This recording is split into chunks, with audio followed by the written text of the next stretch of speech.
Welcome, everybody, to the X Factor podcast. This is episode number... Parker, do your job, Parker. What episode number is this, anyway? This is 32, I believe. Not counting the ones you've deleted. Okay, well, technically the lost episode doesn't count as an episode number, does it? I don't know. I mean, John pays you by the hour, so I imagine, like, the more you delete, the more hours you can rack up. I mean, you're like a government worker. You're It's as slow as you can to rack up as many hours as you can. So like the DMV. So including the lost episode, it's episode 32. But if we're not including the lost episode, it's episode 31. Welcome, everybody, to the X Factor podcast, episode number 33. I am Coach Brew. That is Jon Rennie right over there. And in the bottom square, which you should be ignoring for the next is the DFE, the deleter of freaking everything, Yes. Parker, also known as hashtag cancel Parker, after the famous deleted episode incident, which he slighted one of our P1 listeners. John, what is a P1 listener? Well, normally a P1 listener is someone that is really into the show. They subscribe, they share our content, they interact with us, they send us voicemails, they give us ideas for shows. Send so they're us the gifts. ones. Hint, hint. Yeah, and so they send. Yeah, exactly. They send us gifts, and we send them gifts. They're a big part of this show. However, lately we've seen that the P1 listeners are the ones that basically are pushing the hashtag cancel Parker throughout the internet right now. And so there is a uprising. Our fans are uprising against you, Parker. Not all heroes wear capes. Some of them wear hashtags. I love it. Keyboard warriors. Yes. We do send our listeners gifts, our P1 listeners. Those are like our super fans. I don't want anyone to think we're big spenders, because typically our P1 gifts are brought to you by our friends at Bottom Gun Coffee, and we will send them some Bottom Gun Coffee on occasion if we haven't drank it all in our respective studios. So I would like to remind everyone who isn't a P1 listener to just go ahead and spend your own money on some Bottom Gun Coffee at bottomguncoffee.com, because Bottom Gun Coffee is the preferred coffee of the X Factor podcast. John drinks Bottom Gun Coffee. Parker drinks Bottom Gun Coffee. I drink Bottom Gun Coffee. And you should drink Bottom Gun Coffee. How's that for brand impressions, Bill Mosier, founder and CEO of Bottom Gun Coffee? I think you got 12 in there. That was good. That was actually really good. Parker could do like a little bell ringing sound effect, ding, ding, and keep score on the screen every time I say Bottom Gun Coffee. Yeah. And go for a record. The scoreboard is brought to you today by Bottom Gun Coffee. Yes. So, yeah, head on over there and get yourself some, because we're not sending you any until you become a P1 listener. When you become a P1 listener, the odds are you're going to get a X Factor podcast coffee mug. Yes. A bag of Bottom Gun Coffee, compliments of Bottom Gun Coffee. Yes. And a written note from me. You might get some other sort of surprises in the mail. If you're not watching on YouTube, you should be, because we're strikingly handsome. Yes. And John is holding up some of those other said prizes beyond Bottom Gun Coffee, which would be copies of our books, our new books. Yes. So in addition to being strikingly handsome and dazzling you with our charm and animal magnetism and personality, we also are authors. Best smelling authors. John smells like pre-workout and bourbon. I smell like rich Corinthian leather and fine mahogany. I love it. Parker smells like he's been riding in a black wooden buggy behind a couple of big sweaty horses in the heat of July in Lancaster, Pennsylvania. Yes.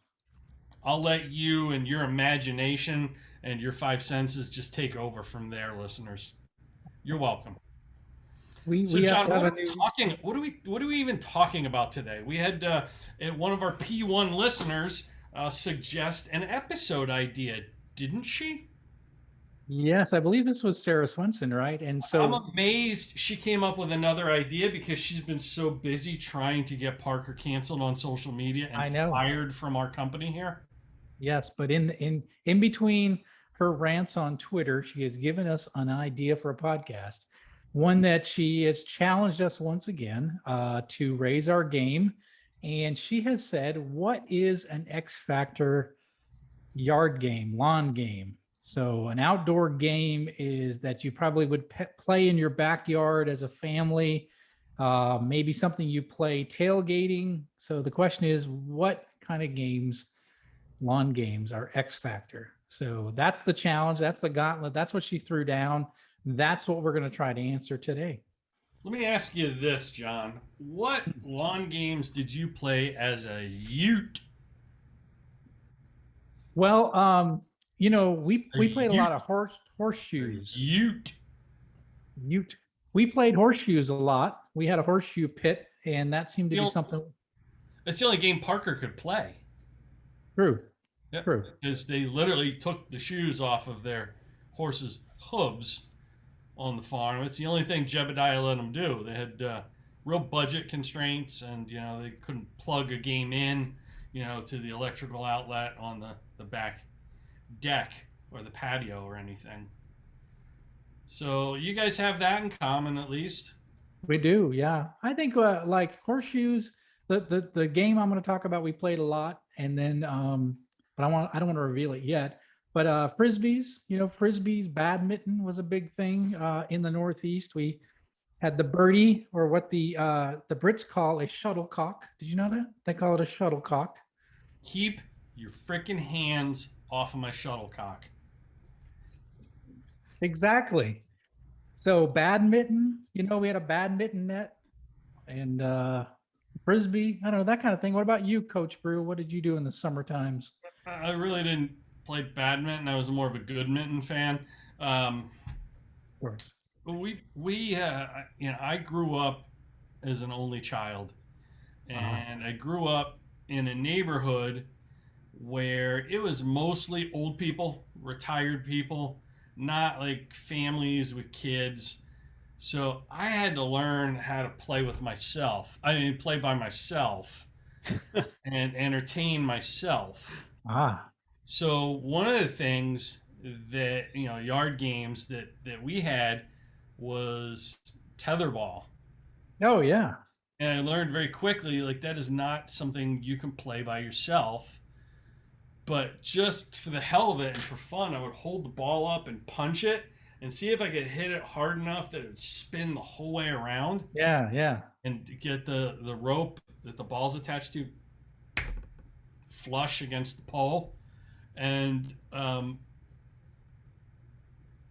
every now and then, like I'd have a relative or a friend come over, and we'd play tetherball, and it was a treat to have somebody to actually play a lawn or yard game with.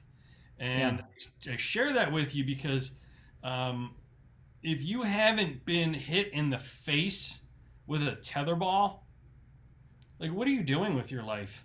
Yeah. You're not living to your fullest potential. That was the big game that I got to play as a very deprived child who spent much of his youth in solitude. I do think, while we're on the subject, there are a lot of bullshit games that are trying to pass themselves off as yard games. And I have, this is almost like Festivus. I'm going to do an airing of grievances about some bullshit yard games. Hopscotch? No, come on. Schoolyard game. Schoolyard Not game. yard game. That's a driveway game. Ring toss? Yeah. Where you take like a pink flamingo or like one of those lawn ornaments, you toss a ring. No, that's not a real lawn game. No, a carnival game maybe. But yeah, someone sent in. They said like putting an outdoor movie screen up and watching movies outside at night. It's not a game. No. That's the American way. We just sit on our ass and watch entirely too much TV. Right. Backyard mini golf. you can't recreate effectively good mini golf. Yeah. So don't bother doing bad mini golf. Yeah. No, that doesn't make sense. Like you putting a tablecloth, like one of those checkered tablecloths out and playing checkers in your yard on a tablecloth. That's, I mean, I get that if like you're dirt poor and you don't have anything else you can use for a game, but that's just a little weird. Um, and then like one of these things that's become popular during the pandemic because you could spend time in your own yard are like recreating regular indoor games but putting them outside, like lawn tic-tac-toe, lawn Scrabble. Are you kidding me? Lawn bowling? Half of the fun with bowling is drinking beer at the bowling alley and people watching the people who are well past their prime who take bowling incredibly seriously. Yeah. Like watching washed up has-beens is a lot of the allure of bowling. That and being able to drink. Like you can't do lawn bowling. Yeah. And No, it's like that glorified makes sense. bocce ball, right? Yeah. Yeah. Well, And bocce ball is that's a traditional yard game. it doesn't That have to could be Italian and old to play you that. do. That's a requirement. Yes. And I do think most outdoor bananagrams is another awful one. Just stop already with some of that. I don't know what a bananagram. It's a indoor little board game thing. Lawn twister where you spray paint circles on the grass like a twister board, and you make your own spinning thing, and you play twister in the lawn. Yeah. No. Yeah, Unless just get over yourself. yeah. Maybe at a nude beach, but I don't know. Uh, that I could see. Yeah. See, that would be a good twist on an old game. I could see that. I mean, how do you recognize a blind man at a nude beach, Parker? It's not hard. I feel like you just gotta Not feel hard. around. I mean, if you're a blind, wait, you're saying recognize How do you identify the blind man at the nude beach? Oh, I thought you were saying you were the Come on. person that was.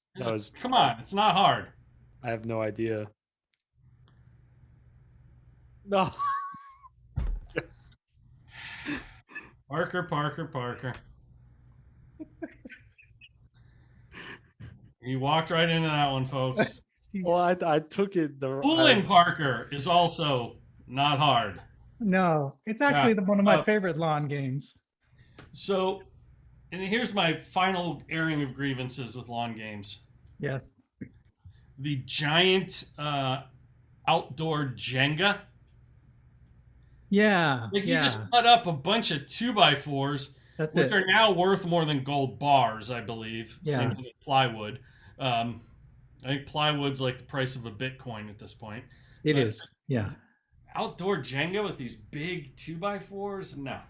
Stop. Yeah. Yeah. Check yourself before you wreck yourself. So, although if it was dangerous, like if it increases the danger, I'm on board with that. So if you lit something on fire, or I don't know, if you take an indoor game, you make it much more difficult and dangerous outdoors, then I'm all on board. So like you'd be all about outdoor Twister if there's like an element of danger. Yeah, like if there were bear traps on each one of the and squares. Everyone's on Viagra, you'd be cool with outdoor Twister. I don't know. Maybe. I don't know. Be a lot of handholds. You wouldn't fall over as much. No. Well, never mind. What's the rating on this show? I'm not gonna. So, right. John. Yeah. you add an element of danger to things. Like let's Yes. say you lit all the Jenga pieces on fire after you Yes. stacked them up, and then you had to take them out by hand. What's your idea of the ideal or perhaps X Factor Mm. dangerous yard game? So we're going to go down this path. And when you said, or when I was asked, or when we were challenged to do the an X Factor lawn game, the only thing I could think of was the lawn game I played the most as a kid, and that was lawn darts. And they're also known as javelin darts, jarts, yard darts. Jarts, not to be confused with jorts. Did you wear jorts while you had your jarts? We probably did. Those were big in the late 70s, early 80s. So yes, I imagine we did. So, but yeah, so these are these, for those of you who don't know what a lawn dart is, you can Google it, you can look it up. You may have heard stories of them, but basically this is a game that dates back to the 1950s, and there was a number of different manufacturers that made this product. But it was, the whole idea was to take the game of darts that that you play in a bar and bring it outdoors. And so you had these two rings, these two plastic rings. You put one on one end of the yard and one on the other end, and you had these darts that were about 14, 16 inches long, and they weighed almost a pound. They're probably not quite a pound, and they had a sharp metal tip on the end. And you would take turns throwing them across the yard into trying to land inside of that little circle. So that was the object of the game. Just the tip. Just the tip, and they would stick in the ground. And yeah, so this was, as you can imagine, as boys, this was like the ultimate toy, right? Because you would play just call yourself the ultimate boy toy. Is that what I just heard? I did not say that I'm the ultimate boy toy. Would you rewind that, Parker? What did he say? What did he just say? I said the ultimate He just toy. called himself the ultimate boy toy, did he not? I think I did hear that. Hashtag ultimate toy boy. So, John, I think I know why you love this game so much. Why is that? And I think we need to schedule an intervention with you right now because, well, quite frankly, Jon Rennie, yes, you're becoming very predictable on this show. Have I? Am I getting too predictable? So, X Factor Disney Princess. Yeah. It was very predictable that you would choose the one Disney princess that most resembles a submarine. Exactly. Yes. Okay. And that wasn't the first incident of you somehow weaving your military career. Yes. And this is almost like stolen valor at this point, John. I'm worried. No, it's not. I was actually in the military. So she's a submarine. And I think that the reason you've chosen lawn darts is you chose the one yard game which most resembles a torpedo being shot from a submarine. There you go. There it is. I'm worried about you, my friend. You have a one-track mind. You're kind of like the Labrador Retriever that will fetch the ball until he's like collapsing and throwing up blood and just is That's it. I want to make sure everybody knows that I was a former submarine officer, and so every subject we choose, I'm going to relate. I had no idea. Oh yeah. Do you know I wrote a book about it? It's called All in the Same Boat. This explains why you like Bottom Gun coffee so much, and why when I ordered a copy of your book, I got with it a bag of Bottom Gun coffee.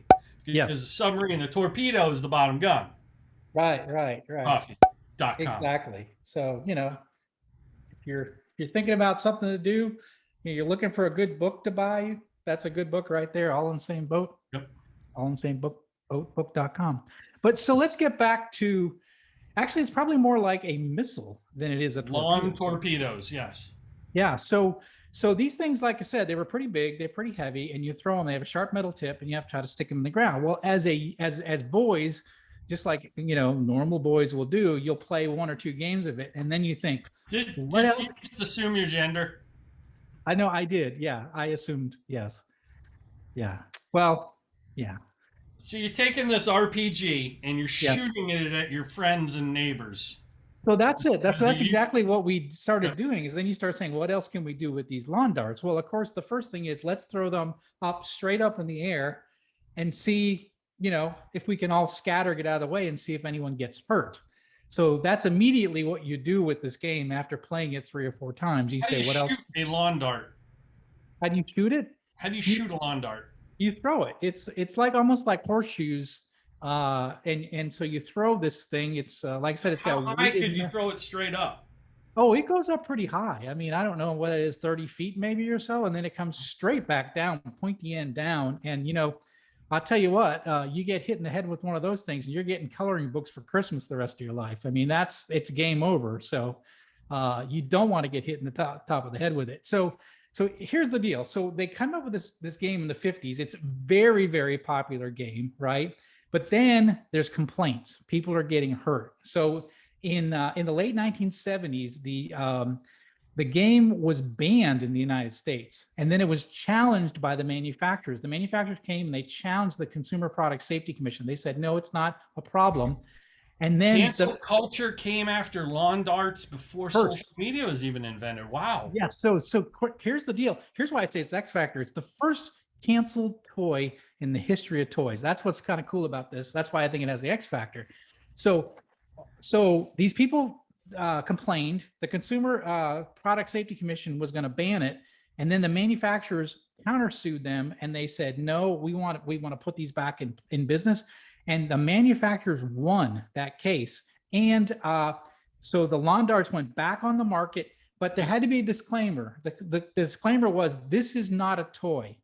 So this was in the late 1970s. So when I started playing, I mean, isn't that what the Army used as RPGs? Exactly. Right after World War II, like during Vietnam. That's exactly what it is. Yeah. But the manufacturers agreed to the settlement, and they said this is not a toy. So when I played with them in the late 70s and the early 80s, it said not a toy, clearly not a toy on there. But we were playing with them as kids. I've never played with a lawn dart. I will confess, John, I never played with a lawn dart. I did fondle one once, though. Never played with one. I fondled one. How does that work, if you don't mind me asking?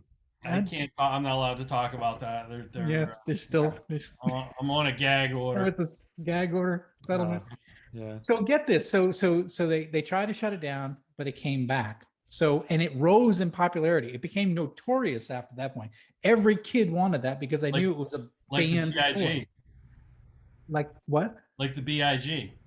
What's that? The BIG? It became notorious, like the notorious BIG. Yes, exactly. 100%. Well, then in the late 80s, in fact, it was April 1987, a 7-year-old girl was killed by a lawn dart. And it was one of the neighbors was playing with it, and it hit her and it killed her. And at that point, it became big news. And this father went up again, tried to get this product line canceled because it was dangerous. Bullshit. And when he went, what's that? It's bullshit. What part? Social Darwinism is as old as the beginning of time. Yeah, well, it's our own fault for not learning how to run faster. Yeah, well, I need to know how to run faster. When you throw it straight up and everyone scatters, yeah, you don't need to be the fastest kid. Yeah. In the neighborhood, you just need to be faster than the slowest kid. Well, it's funny because we've nerfed America now, where everything has been nerfed down. In fact, you can still buy lawn darts or jarts, and they have these big, safety tips on them, and everything is designed. Everything's been rounded off. All our corners have been shaved down. Everything is safe. And yeah, a 7-year-old girl was killed. That is a terrible story. No father has to deal with that. But, there was an element of danger when you played with these things, right? I mean, the idea that you could actually get one in the arm or the leg or the back of the head. It raised the level. Big heavy-duty metal playground. Yeah, we used to play on the jungle gyms. Playground equipment. Yeah, they used to spin around on that thing till you fell off and hit your head in the concrete or puked on the merry-go-round, right?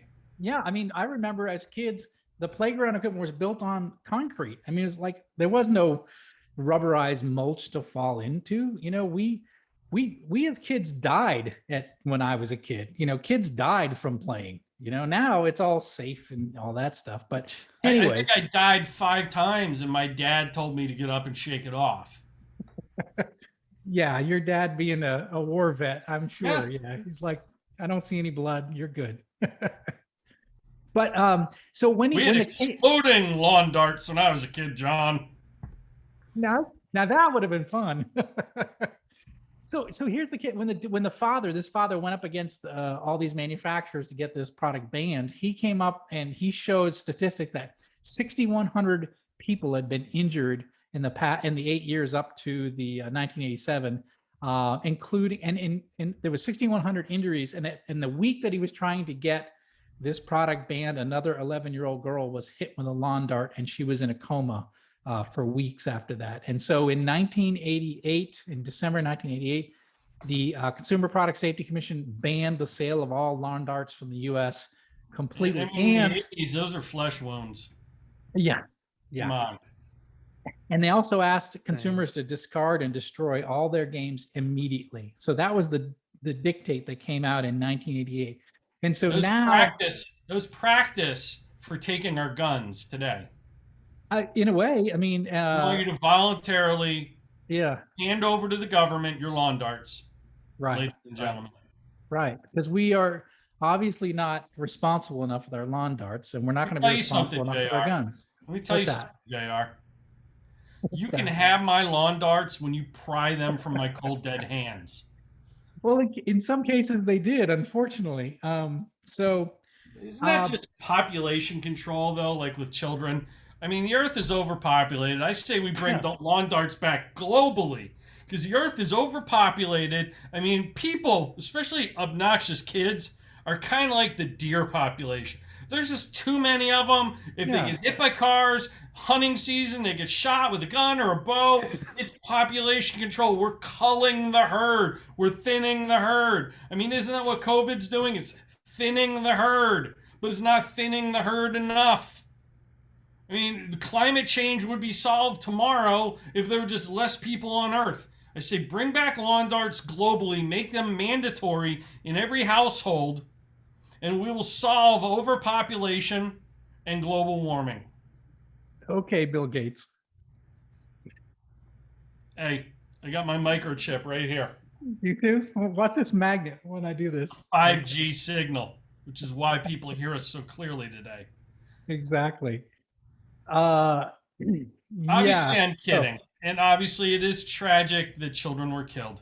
But to your point, we are we are indeed creating softer individuals, well, if you think about it, right? individuals who shy away from responsibility, accountability, Yeah. and do not function very well in society. They lose attention to detail. They forget about important nuances to the work they do because there's no risk of physical harm. Right. And I assure you that the lost episode wouldn't have been deleted if we brought back corporal punishment on this podcast. The kid has no fear. That's it. He can do whatever he wants. He has no fear of being harmed. No physical violence will occur. Yeah, absolutely. I'm pro lawn dart, John. I am too. And if you think about it, most I would say left-leaning liberal people believe in evolution, right? And what is evolution? Well, it's the survival of the fittest. Only the fittest fittest of the species could move on, and they could spread their DNA and they could grow. And so that's why evolution. Why the happened, long right? neck, Mr. Giraffe? Exactly. So they could get to the food, right? And so this was all about evolution. So to me, we need lawn darts because it's part of our evolution. It helps the herd, like the dumb ones that throw it straight up in the air and see where it's going to land. Those ones won't get to reproduce. And then, you have a better society because of it. So I am pro lawn dart for that reason as well. Hashtag pro lawn darts. Yeah. Parker, tell us about Amish lawn darts. No, you were telling us before the show you used to have like your own. Jebediah made you your own version of lawn darts, and you would shoot a bow and arrow straight up in the air, and everyone would scatter to not be hit by it. Is that correct? Yep, that's actually what we would do. Tell us about this game, and what'd you call it? It was basically like arrow roulette. You just shoot straight up in the air, and it's just a dull tipped arrow, and whoever can stay there the longest wins. But usually, as soon as we would shoot it up in the air, we would just start sprinting. So here's the deal: we banned lawn darts, yet young men like Parker, young boys like Parker, when he was a young boy in rural Pennsylvania, were shooting arrows straight up in the air and running from them. So I'm so glad we canceled the lawn dart. I think your family should have used broadhead arrows, Parker.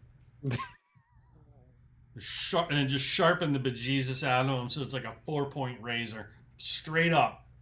Boom. Have you ever seen the names of broadhead arrows? They have the funniest names. They're just like meat slasher and got the craziest names.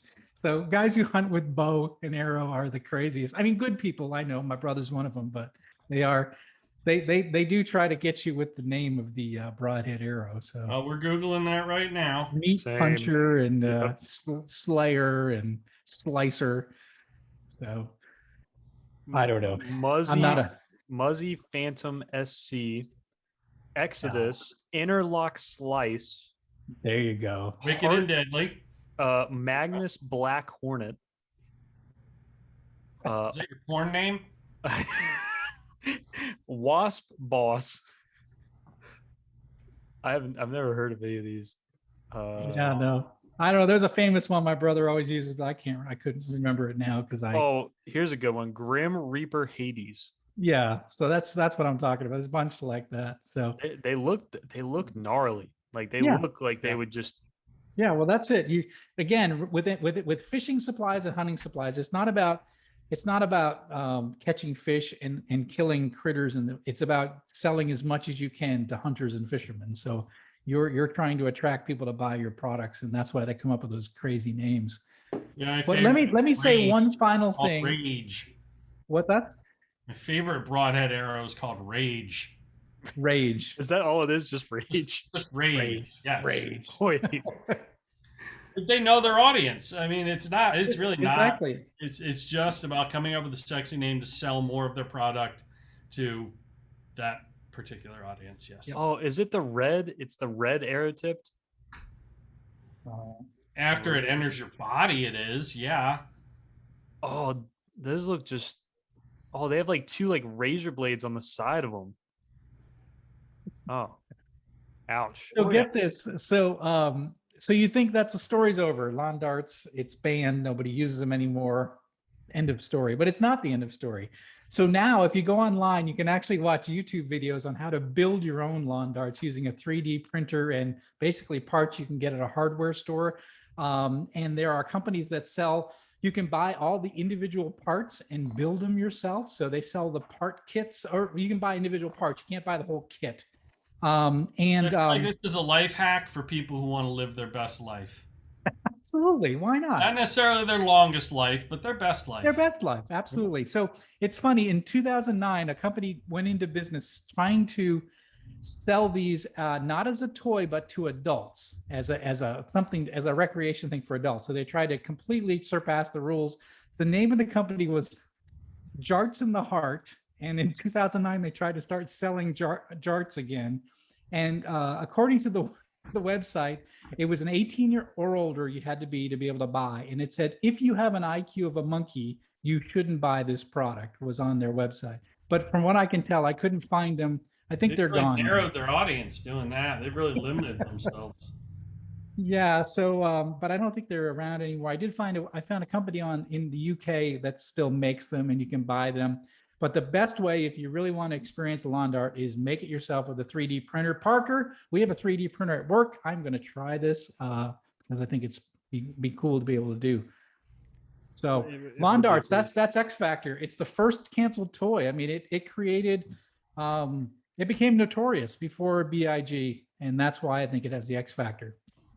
I like it a lot, and I think that we need to bring it back, and we could solve a host of problems on this planet. Yes. So we don't have to rely on Elon Musk to take us to another planet and colonize another planet.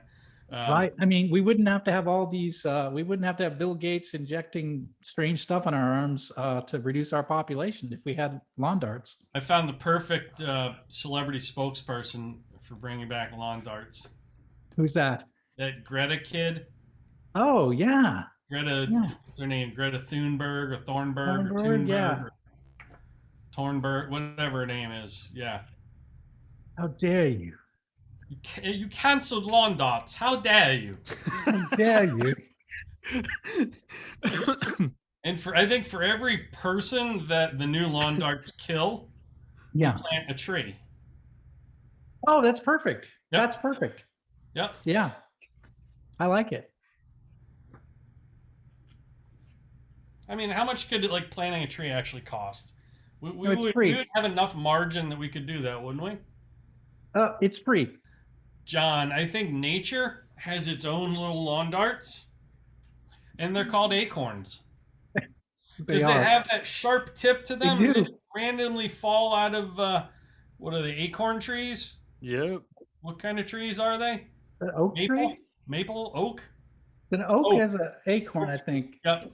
So they just fall out of the oak tree in the fall. Which Yeah. I think is why they call it that season of the year fall. Fall, yeah. Because the acorns fall. Yeah. And like, have you ever been hit in the head with an Oh, acorn? yeah. It's like getting pegged with a freaking little miniature lawn dart. It is. Have you ever spent any time on a tin roof house in the fall, or like on a porch with a tin roof? It sounds like incoming fire. It's I mean, it sounds like a shotgun going off. Shrapnel in Fallujah. Yeah. Absolutely. So I think that lawn darts are as old as nature itself, John. And they do. It is. It is. It goes way back. Yep. Bring back the lawn darts, I say. And I don't care if you have an IQ of a monkey. In fact, I think it's more fun if you did. Let's bring back the lawn darts. Let's bring back evolution. Let's make a better human race. I am so glad you didn't just say that you think it should be an event in the Special Olympics. Because I think that might get us canceled. No. Now, yes, I want everyone to realize, like, play that back. Realize I didn't say it should be. I said I'm glad my co-host didn't say that it should be an event in Special Olympics. We're probably getting canceled either way. Shout out Special Olympics. Shout out Bottom Gun Coffee. Yes, absolutely. This is what happens when you have too much coffee from the Bottom Gun. Absolutely. So, John. Yes, Coach Brew. You know how I aired my grievances about many, many, many lawn games? You did. I have another grievance. Uh-oh. So it's kind of like same church, different pew, so Okay. to speak. Yes. Like pew, pew, pew, pew, pew, pew, pew, pew, pew, pew. Most lawn games are just variations of shooting something in a hole. Correct. Specifically, shooting corn in a hole. And no, you perverts, that's not code for anything. I'm really talking about the lawn game cornhole. I am interested to hearing this up. Here's what you say about cornhole. I'm interested in this because I had never heard of cornhole up until a few years ago. Beer pong, variation of cornhole. That can jam game where you try and throw the frisbee into that can that's got the little slit, a little slit in it. Variation of cornhole. There are so many games that are variations of cornhole. It's appalling. That Cube Viking Clash game variation of cornhole. What else? Bottle Bash variation of cornhole. Wait, Bottle Bash? What is that? They're just all these stupid games that are variations of cornhole. The worst possible, least X Factor game ever is throwing those balls, that pair of balls that's on the rope, and trying to throw it onto that ladder. Ladders? The ladder game? Yeah. That's like bad cornhole. Yeah, it's just that's a dumb game. Yeah. Is it the balls that are connected by the string and then you like have to like hook it on? I called it a rope. You might call it a string. Yep. No, I know. You ever play that? I have actually. It's annoying, isn't it? I always end up just throwing it way over it. Yeah, I mean, I feel like I'm in one of those old West movies, bolos, and I'm trying to hit somebody with it.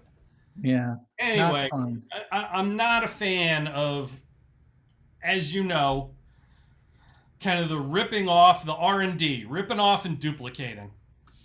Cornhole is the original X Factor Yeah. game. Like Lawn Darts is an X Factor game. Cornhole predates Lawn Darts and is the original X Factor game. How old is it? I'm glad you asked, P1 listeners who are drinking their bottom gun coffee right now. A 14th century cabinet maker by the name of Mr. Matthias Cooperman created the game after, wait for it, wait for it, wait for it, watching children throw rocks into a nearby groundhog's hole. What? That is not code for something either. That's crazy. Lawn games basically involve throwing something into a hole Pretty and much. then culturally appropriating that version of your original game into something else that you throw into a hole. Or horseshoes is kind of like throwing something that's sort of a hole It's like a stick. into a stake. Yeah. Yeah. So you gotta love Matthias Cooperman for one reason. He would be turning over in his grave if he knew lawn darts were a thing. Yeah. He was so concerned for the safety of children when he invented cornhole. And he saw these kids throwing rocks into a hole, like a groundhog hole. Yeah. And like they got to go retrieve those rocks, and the groundhog's in there. They get their freaking hand bit off by a rabid groundhog. Yeah. He was so concerned for their safety. And remember, 14th century cabinet maker. He utilized his carpentry skills and designed a safer game for them to play, JR. Are you serious? Dead serious. Huh. I had I'm no idea. serious as getting hit in the head with a lawn dart and dying. That's pretty serious. So Yeah, that's- where's corn come in? I'm glad you asked, my Amish show Yeah. producer. Besides corn being on your farm, along with the dairy cows, horses, and chickens, and sheep in your case, well, corn was utilized more as a weight than a food back in the 1400s because of its abundance. And Cooperman determined a bag of corn would be much safer to throw than a stone. Ah. And John, the rest, as they say, is history. So this goes way back. You know, to me, I think a cornhole is something that just It's older than bottom gun coffee, for Christ's sake. I know, but I never heard of it. I played lawn darts. I never heard of cornhole. Cornhole was already a safer game than lawn darts. Why was it not popular in the 80s where I grew up? I never heard of it. It is its origin until you listen to the X Factor podcast, episode number 33, brought to you by Bottom Gun Coffee. Its origin has been widely considered a mystery. Mm. We debunk myths here. We Yep. educate. We teach Yep. you a little slice of history and Americana, Yep. and we make you a little smarter than a chimpanzee when you listen to the show. Tiny. So, I mean, it stands to a little smarter. It stands to reason that cornhole became very popular in a certain part of the country, John, Ah, more so than other parts. let me guess. Corn. Did you say porn? Yeah. Did, No, I didn't say. I said- it's called cornhole, I said- not pornhole. You thought I said porn instead of corn? This is why we ought to wear headphones on this podcast so you can understand I things need better. need headphones with a translating. I like. Yeah. Like those No, I UN said- headphones that translate my language into Yes, spoken English. That's what I need. I need a translator that speaks Coach Brew. No, corn. It's got to be places. Got to be places where there's corn, I imagine. And we didn't have a lot of corn where I grew up, so that's where it's probably popular. I'm saying Kansas, Nebraska, middle of the country. That's where it was popular. Maybe, I don't know. Farmlands, flyover states, the Midwest. Supposedly Cincinnati was the early cornhole hub of America. I had no idea. And it spread from there like wildfire to backyard barbecues, beaches, breweries, bottom gun coffee, and campgrounds across the U.S. And bars and pubs host cornhole tournaments now. Yeah.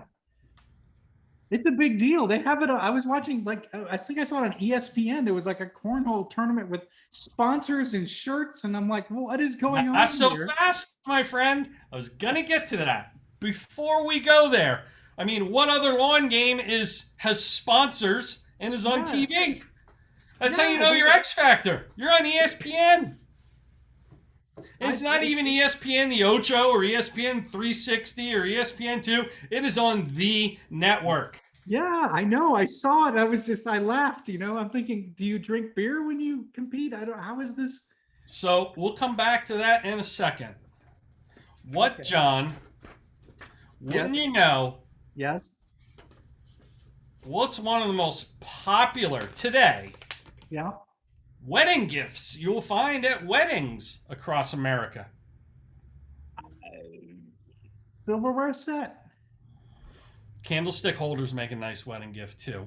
Candlestick holders. Yeah. It's probably not something that you would find someone registered for at Nordstrom or Tiffany's or Bed Bath & Beyond, Yeah. but custom, his and hers, cornhole boards. No way. Painted with their names on it. Mr. and Mrs. Rennie, Really? your favorite colors. The family crest or your initials Oh, monogrammed on it. Yeah. I never did that, but you know what? My next wedding gift is going to be that. And there are places where they teach cornhole classes, like community centers. what? recreation Wait. departments. What's there to learn? You just literally throw a bag of corn to the hole, right? Yep. I mean, the name of the sport is the rules of the sport. Cornhole. Right. Yep. Just throw it in the hole. Wait. Is this can you get a major in this? Is this something that You probably can at a private liberal arts college, and then that will qualify you. You get a double major in cornhole and feminist dance therapy. Oh, And that excellent. will qualify you to be a barista at Starbucks for the rest of your life. Yes. While Absolutely. crushing student loan debt destroys you. Oh, yes. Yes. That's probably the second most American thing behind cornhole is student loan debt. It is. Yes. Right? Yeah, But just about seriously, like no matter where you go, the chances are you're going to find cornhole being played there in this country. A backyard party, a barbecue, a wedding reception. It's a fun game. The boards need to be spaced 24 feet apart. That's the legal length. There's some different rules. It's a game. It's a game you can play by yourself. I wish I knew about cornhole when I was a kid, so I didn't have to get hit in the face with a tetherball. Yeah, I could absolutely. have played that game by myself. Yeah. And I might have been able, if I got good at it, John, I might have been able to make a career out of it. You could have. You could have been on ESPN. The ACO, the American Cornhole Organization, is the governing body that sanctions and hosts the World Championships of Cornhole. Wow. Cornhole, World Championship of Cornhole, number 10, like they're numbered just like the Super Bowl. Yeah. The World Cornhole Championship X, number 10. This is the 10th year it's been televised on ESPN. Was in your neck of the woods, John. It was at Harrah's Cherokee Casino Resort in North Kakalaka. I know where that is. Where is that? It's like out in Western mountains. Carolina in the mountains, right? Like past Hickory. Yep. Yeah. Okay. And you contend in this tournament for 5 days if you're a professional cornholer. $50,000 cash prize at the finish. What? ESPN caught every second of it on TV. Wow. 5 days. Do they just drink the whole time? Because I mean, cornhole, correct me if I'm wrong, but that's like a tailgating, like a backyard grilling barbecue or like tailgating thing. I tell you, you laugh, you mock, you say it's just a tailgating backyard game. Are you sitting down? Good. Because there was so much action in the last World Cornhole Championships that it earned a larger television viewing audience than Major League Baseball, which is on 2 separate networks. You combine it on Fox and on ABC, No. and it earned a larger audience than that, than the Women's National Basketball Association All-Star Game, which I didn't even know we let women have a professional basketball All-Star Game. I think that's great as a father of 2 daughters, but more people watch cornhole. And get this. So you're thinking, oh, this is just an American phenomenon. Right. Globally, globally, more people watched that than the final stage of the Tour de France. Are you serious? Are you kidding me? Yep.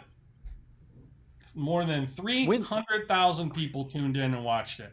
Do you know when this like? Did you when hear about what happened with the French cycling team in the last Tour de France?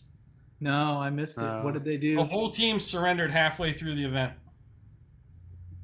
Oh my gosh. Wait, why? Oh my gosh, why are they even? Oh my gosh, the Americans passed them while they're waving the white flag, on the side of the road, and they're like, "You guys would be riding German bikes if it wasn't for us, you quitters." Oh my gosh, that joke is so old. And you walked right into it. I know. Oh. Hashtag America. Cornhole. Bottom gun coffee. Freedom Most fries. American things out there. Bottom gun coffee. Buy it, drink it. You'll be just like us. When did cornhole become like an ESPN? Like when did they get onto ESPN? Matthias Cooperman lobbied for it back in the 1400s when ESPN was first founded as a network. Wait, what? I mean, they televised it in black and white back then, Parker. No, I'm not. They just I'm not illustrated buying this. Get a guy like, hold on, slow down. I gotta draw this. But I would say since we're on. I think they played cornhole in 1492 on the Nina, Pinta, and Santa Maria. Or is that the Mayflower? I get those boats confused. I am not Admiral Jones of the East Indian Navy, John. I don't know these things. Oh, wow. He's my man. He is. Yes. So, John, we've got 2 X Factor lawn games. Yeah, I think original X Factor lawn game and the modern adjusted for population control X Factor lawn game. I hope we did this topic justice for P1 listener Sarah Swenson, who we just sent a bag of bottom gun coffee. Yeah, and a coffee mug, and I gave her one of my books too. You sent her a P1 coffee mug? I did. Yeah. I sent her a bottom gun coffee mug.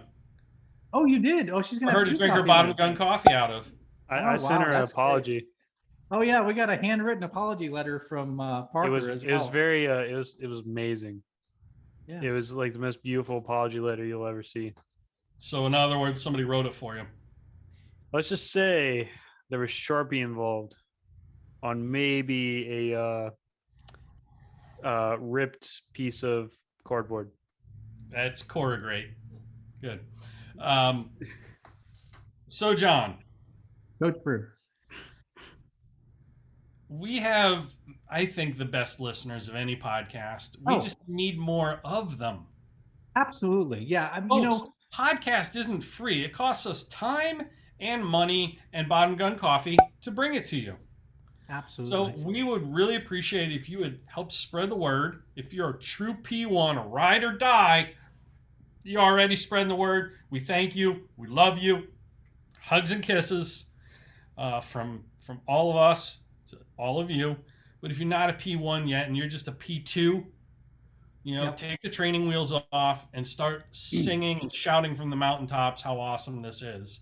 Yeah, I mean, it's a pirate ship. On board. This is a pirate ship. It's a pirate ship. Get on the crew. I mean, this is fun. I mean, we don't, The fastest way to be a true P1 is to spread the word, John, but also to challenge us with a topic. Give us something. Stump us. I mean, obviously, Sarah gave us a good challenge, and I think we rose to the occasion. But let's see what else is out there. Who can challenge us? Who can push us? Who can get us a topic that we will get stumped by? We haven't been stumped yet. Nope. So we're And batting 100. There's an or awful lot of 1,000. brain power here between the three of us. Well, it's because we didn't get hit by an arrow or a dart. That's why. A fun fact, he's got a great poker face. I highly recommend you do not play cards with him. But I've seen him topless. And if he were to pull his shirt up right now and spin around in his little chair, you would see so many scars on his back. And they aren't like long scars, like he was like struck with a machete or hit by lightning. Yeah. They're like puncture wounds. Yeah. Yeah. Like someone took a railroad stake and just drove it into his back with a sledgehammer. Yes. Randomly. Well, actually, it's not Been random. hit by a few lawn darts. He's just not willing to admit it. But he's a survivor. I am. And if you Gotta look credit carefully, him for that. if you look carefully, it's not random. It's the outline of a mermaid on my back. So that's what I use to trace the tattoo. It's a tramp stamp, really is what he's trying to say, and he won't admit that he has a tramp stamp. He's got like a little whale tail that sticks up out of the bottom of his pants when he bends over. You can see his little tramp stamp. It's not a whale tail. It's actually a mermaid tail because mermaids are the original submarines. You got to go to our OnlyFans account if you want to see that, though. Yep, that's onlyfans.com, X Factor Podcast, and click on Naval Seaman. You got to go behind the paywall, though. Nothing for free. That's not what happens free. Behind the paywall. Stays behind the paywall. Everybody knows that. It's Everybody knows the wilder reason. there. It's much wilder. Yeah. Yeah. It's a tough situation back there. It really is. So that's what we got for you today. X Factor episode 33, X Factor Yard Games. And this has been brought to you by our friends at Bottom Gun Coffee. Yep. And Parker, if you could put a tally somewhere on the screen at the end of the episode here with how many times I said Bottom Gun Coffee, including that last one that I just said, on the Bottom Gun Coffee scoreboard, which is brought to you by our friends at Bottom Gun Coffee. Yes. .com. Am I counting all of those as well? Oh, yes. Hell yes. Yeah. Take a guess at how many, and I'll put them at the end. 37 and a half. I'd say I'm going to go with 28. Bottom Gun Coffee references. I'm thinking 42. All right. Let's see who wins. All right. Love you all. Be different or be invisible. You're still there. If you're still there and you're still listening to this, really, this episode has been brought to you by my clothing brand, Chin Up, Chest Out. We're about to, and I think by the time you hear this, we will have launched our summer collection. Go over to Chin Up, Chest Out. Check it out. You can win some fabulous prizes there, which are brought to you by my friends at Outdoor Equipment Company, Rome, USA. Thank you.